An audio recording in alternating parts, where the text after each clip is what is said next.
selain air bersih, bantuan makanan menjadi salah satu yang paling dibutuhkan bagi korban bencana di Sumatera.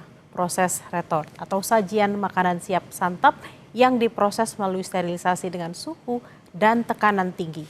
Jadi solusi pemberian makanan sehat bagi penyintas saat bencana. Selain menimbulkan korban jiwa, bencana banjir dan longsor yang melanda Sumatera juga memicu ancaman krisis pangan. Infrastruktur yang rusak membuat distribusi bantuan makanan menjadi sulit. Matinya pasokan listrik serta minimnya air bersih juga membuat penyimpanan dan pengolahan bahan makanan di wilayah bencana tidak berfungsi. Padahal, asupan nutrisi yang memadai menjadi kunci untuk menjaga daya tahan tubuh para penyintas bencana maupun relawan. Untuk itulah makanan siap saji yang dirancang khusus untuk situasi darurat menjadi pilihan rasional untuk penanganan bencana. Salah satu inovasi dalam produksi emergency food adalah teknologi retort, yakni proses sterilisasi makanan dalam kemasan kedap udara dengan suhu dan tekanan tinggi. Adapun keunggulan makanan siap saji dengan teknologi retort adalah tahan lama, walau tanpa pengawet, praktis dibawa, bisa tahan di suhu ruang, siap santap, dan nutrisi tetap terjaga. Pemenuhan gizi menjadi salah satu yang harus diperhatikan di kala bencana. Para penyintas maupun relawan harus makan sehat, alami dan bergizi agar imunitas tetap terjaga selama di pengungsian. Tim Liputan Kompas TV. Untuk menggali lebih jauh soal proses retort untuk sajian pangan di posko bencana sudah bergabung bersama kami pegiat pangan lokal Britania Sari.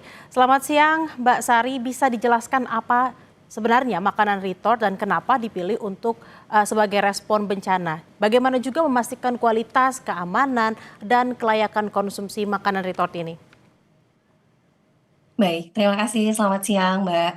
Jadi teknologi retort makanan ini adalah sebetulnya metode sterilisasi makanan kemasan kedap udara dengan menggunakan suhu dan tekanan tinggi dalam mesin khusus sehingga makanan awet hingga 1 sampai 2 tahun tanpa pengawet. Nah, dalam industri makanan, retort ini adalah sebetulnya metode yang efektif untuk memastikan kita bisa mengirimkan produk makanan tetap segar dan aman dikonsumsi meski disimpan dalam jangka waktu yang lama. Nah, untuk penyintas bencana Sumatera, terutama di daerah yang terisolir, dan juga tidak bisa dibuatkan dapur umum karena tidak ada bahan pangan, listrik, air, dan juga tidak ada peralatan masak, maka makanan siap santap ini bisa jadi solusi. Bisa menjadi solusi karena berisi paket lengkap. Ada nasi, lontong, sayuran, protein nabati, dan hewani. Sehingga kebutuhan dasar penyintas terpenuhi, bisa memenuhi kebutuhan gizi harian mereka, dan penyintas bisa tetap sehat dan imunitasnya terjaga. Nah, bagaimana cara memastikan agar makanan retort itu masih layak makan?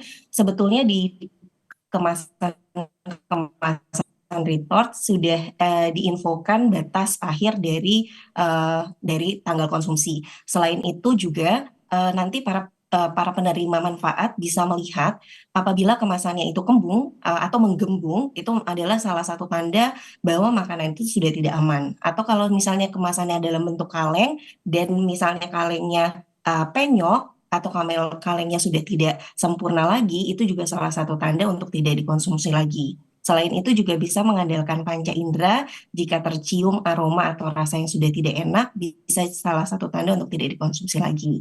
Tapi selama pengalaman dari teman-teman semua, sebetulnya aman makanan retort, aman hingga 1 sampai 2 tahun asalkan memang kemasannya masih sempurna. Seperti itu, Mbak. Mbak Sari kan juga salah Ya, satu relawan ya yang mendistribusikan betul. makanan ini ke wilayah terdampak bencana terutama di Sumatera. Nah, apa tantangan Mbak terkait penyimpanan mungkin transportasi atau keamanan makanan selama proses pengirimannya dan meyakinkan orang-orang, kadang kan orang tuh suka ini aman nggak ya, ini kalau nggak diangetin gimana gitu. Itu gimana Mbak ceritanya?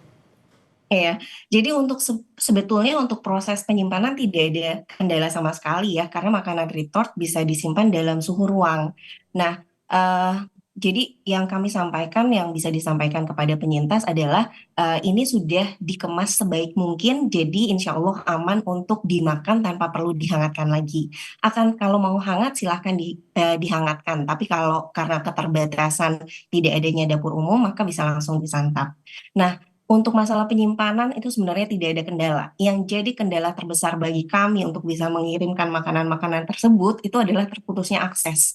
Jadi makanan-makanan retort ini sebetulnya sudah siap kirim dan kami prioritaskan untuk daerah-daerah yang terisolir karena mereka sama sekali nggak bisa makan, nggak ada dapur umum.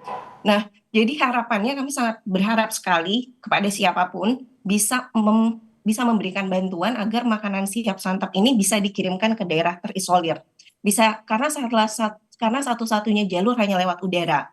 Nah, namun kami punya plan B jika memang tidak bisa dibawa dengan jalur udara, nanti kemungkinan makanan retort karena dikemas dalam pouch yang ringan akan dibawa oleh relawan dalam tas-tas besar berjalan kaki menuju daerah yang terisolir gitu. Hmm. Mbak Sari, lalu tadi sudah menjelaskan soal bahwa memang terkendala akses seperti itu ya. Hingga hari ini kurang lebih 2 minggu sudah berapa banyak makanan retort yang sudah didistribusikan kepada para pengungsi di bencana Sumatera ini? Saat ini stoknya kurang lebih ada 35 pack, tapi yang baru bisa dikirimkan itu ada sekitar 3.000 saja. Jadi karena kami memang geraknya secara mandiri, donasi dikirimkan oleh teman-teman yang peduli kepada saudara-saudara di Sumatera. Jadi kami mengirimkan kepada posko-posko yang sudah berdiri di sana atau kepada relawan-relawan yang akan berangkat ke Sumatera atau Aceh gitu, ke Sumatera dan terutama Aceh. Nah, kendalanya masih sangat lambat untuk bisa sampai karena kami menggunakan jalur darat yang perjalanannya karena makanan ini dikirim dari Pulau Jawa, jadi membutuhkan waktu sekitar 4 sampai 5 hari untuk sampai ke lokasi. Mbak Sari, jika misalnya ada sahabat Kompas TV atau Hmm. penonton Kompas TV yang ingin juga membantu mendonasikan uangnya atau membantu juga mendistribusikan makanan ini, seperti apa prosesnya ke Mbak Sari sendiri? Iya, jadi sejak tanggal 2 Desember, eh, saya membuka donasi untuk teman-teman yang ingin berdonasi untuk makanan siap makan retort. Lalu setelah itu kami belanjakan, lalu kami kirimkan kepada lembaga-lembaga yang akan jalan ke Sumatera. Nah, ini donasinya ke donasi yang tertera di media sosial saya, nanti mungkin teman-teman bisa lihat.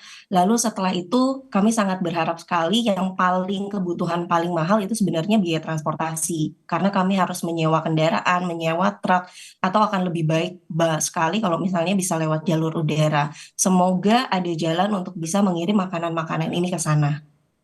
Kita sama-sama berharap apa yang dilakukan Mbak Britania Sari dan juga teman-teman relawan lain Hmm, untuk makanan retort ini juga bisa segera disampaikan hmm, ke para pengungsi karena kita tahu ada banyak sekali anak-anak, betul sekali. ibu hamil, lansia yang sangat membutuhkan makanan yang bergizi di tengah situasi bencana ini. Juga pada teman-teman atau penonton Kompas TV yang ingin langsung berdonasi bisa segera menghubungi Mbak Britania Sari supaya bisa sama-sama kita distribusikan bantuan tersebut. Betul, Sekali lagi betul. terima kasih atas perbincangannya siang hari ini di Kompas Siang, Mbak Britania Sari, pegiat pangan lokal. Terima kasih dan salam sehat. Terima kasih.